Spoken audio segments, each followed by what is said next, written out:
ഗവർണർക്കെതിരെ രൂക്ഷ വിമർശനവും ആക്ഷേപകരമായ പരാമർശങ്ങളുമായി LDF convener E P Jayarajan. മനസ്സിൽ വിഷം വെച്ച് ചീറ്റുന്ന മൂർഖൻ പാമ്പിനെ പോലെയാണ് ഗവർണർ എന്ന് ഇ പി ജയരാജൻ. സത്യപ്രതിജ്ഞാ ചടങ്ങിൽ മുഖം തിരിച്ചു നിന്ന ഗവർണറുടെ നടപടി തരം താണുപോയി.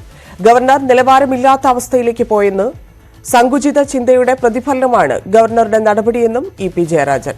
എല്ലാ അതിർവരമ്പുകളും ലംഘിച്ച ഗവർണറെ തിരികെ വിളിക്കണമെന്നും ഇ പി ജയരാജൻ ന്യൂസ് 18 നൽകിയ അഭിമുഖത്തിലാണ് ഈ പരാമർശങ്ങൾ. മുഖ്യമന്ത്രിയും ഗവർണറും തമ്മിൽ വലിയ തർക്കമാണ് സർക്കാരും ഗവർണറുമായിട്ട്. ഇന്നലെ മുഖ്യമന്ത്രിയും ഗവർണറും തമ്മിൽ കണ്ടു. അപ്പോൾ ആ പ്രശ്നങ്ങൾക്കൊരു പരിഹാരം ഉണ്ടാവുന്നതിന് കഴിയും. പക്ഷെ എങ്ങനെയാണ് ഗവർണറുടെ സമീപനത്തെ LDF കാണുന്നത്? ഗവർണർ തരം താണുപോയി. നിലവാരമില്ലാത്തൊരവസ്ഥയിലേക്ക് അദ്ദേഹം ചെന്നെത്തിപ്പോയി.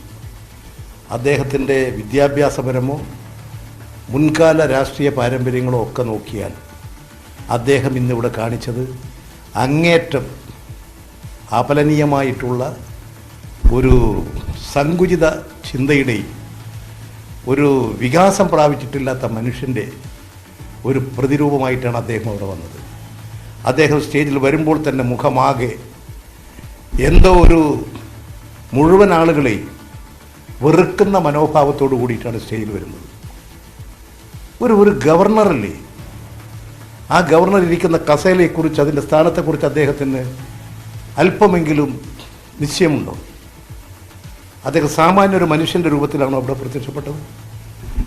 ഒരിക്കലും ഒരു ഗവർണറിൽ നിന്ന് ഇത് പ്രതീക്ഷിക്കുന്നതല്ല. അദ്ദേഹം ഇന്ന് കാണിച്ചത് അദ്ദേഹത്തിൻ്റെ സ്വഭാവം വ്യക്തമാക്കത്തക്ക നിലയിലുള്ളതാണ്. മുഖ്യമന്ത്രി 1-2 തവണ അദ്ദേഹത്തിൻ്റെ മുഖത്തേക്ക് നോക്കുന്നുണ്ട്, പക്ഷേ ഗവർണർ മുഖം തിരിക്കുകയായിരുന്നു. അദ്ദേഹം ഒരു പ്രത്യേക രൂപത്തിലല്ല അവിടെ ഇരുന്നത്. മുഖ്യമന്ത്രി അദ്ദേഹത്തോട് അദ്ദേഹത്തിൻ്റെ മനോഭാവം കണ്ടാൽ അദ്ദേഹവുമായിട്ട്, കാരണം ഇതൊക്കെ രാഷ്ട്രീയമാണ്, പറയേണ്ട കാര്യങ്ങൾ പറയും. അതിങ്ങനെ മനസ്സിൽ വെച്ച് വിഷം ചീറ്റി ഒരു മൂർഖൻ പാമ്പിനെ പോലെ നടക്കുന്നത് ഒരു ഗവർണർക്ക് ഭൂഷണമാണ്. അങ്ങനെയൊന്നും ഉണ്ടാകാതിരിക്കണമെന്ന് ആഗ്രഹിച്ചുകൊണ്ട് തന്നെയായിരിക്കണം മുഖ്യമന്ത്രി വളരെ നല്ല നിലയിൽ അദ്ദേഹം ഇരുന്ന സ്ഥാനത്ത് നിന്ന് അദ്ദേഹം നിങ്ങൾ പറഞ്ഞതുപോലെ ഒരു നിലപാട് സ്വീകരിച്ചു. അവസാനം ബൊക്കെ കൊടുക്കുന്നു. ആ ബൊക്കെ കൊടുക്കുമ്പോൾ ആദ്യം ഗവർണർ ബൊക്കെ കൊടുത്തു.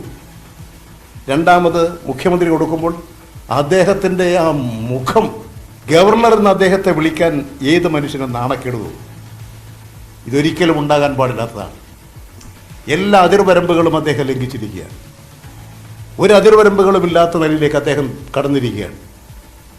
ഞങ്ങൾ ഈ കോഴിക്കോട് യൂണിവേഴ്സിറ്റിയിൽ നിന്ന് അലുവ വാങ്ങാൻ അലുവക്കട നോക്കി നടന്ന ഗവർണറെക്കുറിച്ച് കേട്ടിട്ടുണ്ട്. ഇത്രയും പരിഹാസനാണ് അദ്ദേഹമെന്ന് അദ്ദേഹത്തിൻ്റെ നിലയോടുകൂടി ഇന്ന് ബോധ്യമായി. ഞങ്ങൾക്ക് മാത്രമല്ല, ലോകത്തെമ്പാടുമുള്ളവർക്കും, ലോകത്തെമ്പാടുമുള്ള മലയാളികൾക്കും കേരളത്തിലെ മുഴുവൻ ജനങ്ങൾക്കും അദ്ദേഹത്തെ തിരിച്ചറിയാൻ ഇടയായി എന്നുള്ളതാണ് ഇന്നത്തെ അദ്ദേഹത്തിൻ്റെ നിലപാട്, അദ്ദേഹത്തിൻ്റെ മുഖഭാവം, അദ്ദേഹത്തിൻ്റെ മനോഭാവം, അദ്ദേഹം അവിടെ കാണിച്ചിരിക്കുന്ന കാര്യങ്ങൾ. ഇത്തരമൊരു സമീപനം കേരളം പോലുള്ളൊരു സംസ്ഥാനത്ത് ഒരിക്കലും ഉണ്ടാകാൻ പാടില്ലാത്തതാണ്. അതുകൊണ്ട് ഈ ഗവർണറെ എത്രയും പെട്ടെന്ന് ഇവിടെ നിന്ന് കേന്ദ്ര ഗവൺമെൻറ് പിൻവലിക്കണം. കേരളത്തിന് അപമാനമാണ് ഗവർണർ. അങ്ങനെയുള്ള ഒരാളെ ഈ സ്ഥാനത്ത് ഇരുത്തുന്നത് ഒരിക്കലും ശരിയല്ല. പിൻവലിച്ചുകൊണ്ട് ഒരു സംസ്ഥാനത്തിൻ്റെ അന്തസ്സ് കാത്തു സൂക്ഷിക്കാൻ നടപടി സ്വീകരിക്കണമെന്നാണ് കേന്ദ്ര ഗവൺമെൻറ്റിനോടും എനിക്ക് അഭ്യർത്ഥിക്കാനുള്ളത്. രാജ്ഭവനിൽ ചടങ്ങുകൾ നടക്കുമ്പോൾ സ്വാഭാവികമായിട്ട് ഗവർണർ ആതിഥേയൻ, ഒരു ആതിഥ്യ മര്യാദ എന്നൊക്കെ പലപ്പോഴും അദ്ദേഹം പ്രസംഗങ്ങൾ സംസ്കൃതത്തിലൊക്കെ ഇതൊക്കെയാണ് അദ്ദേഹം പറയുന്നത്. പക്ഷേ അദ്ദേഹം അങ്ങനെ ഒരു സമീപനമല്ല സ്വീകരിച്ചത്. ഒരു ആതിഥ്യ മര്യാദയുമില്ല. ഒരു സാമൂഹ്യ ബോധമുള്ള, ഒരു സാംസ്കാരിക നിലവാരമുള്ള ഒരു സമീപനമാണോ ഇങ്ങനെ? ഇതാണൊരു ഗവർണറെങ്കിൽ ഇവിടെ താഴേക്കടയിലുള്ള രാഷ്ട്രീയ പ്രവർത്തകർ അടിയും കുത്തും ചവിട്ടുമൊക്കെ നടത്താറുണ്ട്. അതിനേക്കാളും തരം താണു പോയില്ലേ ഗവർണർ എന്ന് പറയുന്ന സ്ഥാനത്തിരിക്കുന്ന മഹാപുരുഷൻ? എന്തൊരു കഥയാണിത്! ഈ കേരളത്തിലല്ലേ ഇതെല്ലാം കാണിച്ചു കൂട്ടുന്നത്? എന്തും ചെയ്യാമെന്നായോ, എങ്ങനെയുമാകാമെന്നുള്ള അവസ്ഥയായി. തൻ്റെ ഇരിക്കുന്ന അധികാരം കൊണ്ട് എനിക്ക് എന്തും ചെയ്യാം എന്നൊരു നിലയിലേക്ക് ഒരു ഗവർണർ ചുരുങ്ങിപ്പോയോ? വളരെ വളരെ അപമാനകരമായൊരു സാഹചര്യമാണ് ഇന്നലെ ഉണ്ടായത്. എങ്ങനെ ഇത് മുന്നോട്ട് പോകും? കാരണം ഇനി അടുത്ത നയപ്രഖ്യാപന പ്രസംഗം നടത്തേണ്ടി വരും. ഗവർണറുമായി സർക്കാരിന് പല ബില്ലുകൾ സർക്കാരിന് പാസ്സാക്കേണ്ടി വരും. എല്ലാം ഈ സമീപനമാണെങ്കിൽ എങ്ങനെ മുന്നോട്ട് പോകാൻ കഴിയും? കേരളത്തിലെ ഗവൺമെൻറ്റിന് ആരോടെങ്കിലും പ്രതികാര ബുദ്ധിയോ തെറ്റായ നിലപാടോ സ്വീകരിക്കണമെന്ന് അശേഷം ആഗ്രഹമില്ല. അങ്ങനൊരു നിലപാടല്ല. കാരണം ഞങ്ങൾ ജനങ്ങളുടെ പക്ഷമാണ്. ജനങ്ങളാണ് ഞങ്ങളുടെ യജമാനന്മാർ. ഗവർണർക്ക് ആരെയും നോക്കേണ്ടതില്ല.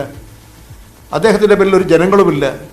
കേന്ദ്ര ഗവൺമെൻറ് നോമിനേറ്റ് ചെയ്ത് നിശ്ചയിക്കുന്നതാണ്. കേന്ദ്ര ഗവൺമെൻറ് നാളെ പിൻവലിച്ചാൽ അദ്ദേഹം നേരെ കെട്ടും കെട്ടി ഡൽഹിക്ക് പോകണം, ഉത്തർപ്രദേശിലേക്ക് പോകണം. ജനതാല്പര്യങ്ങൾക്കനുസരിച്ച് നിൽക്കുന്നതല്ല ഗവർണർ പദവി. ഇദ്ദേഹത്തിന് എന്ത് നോക്കാൻ? കേന്ദ്രം ഇങ്ങോട്ട് അയച്ചിരിക്കുന്നത്, ഇവിടെ എന്തൊക്കെയോ കാണിച്ചു കൂട്ടിയിരിക്കുന്നു.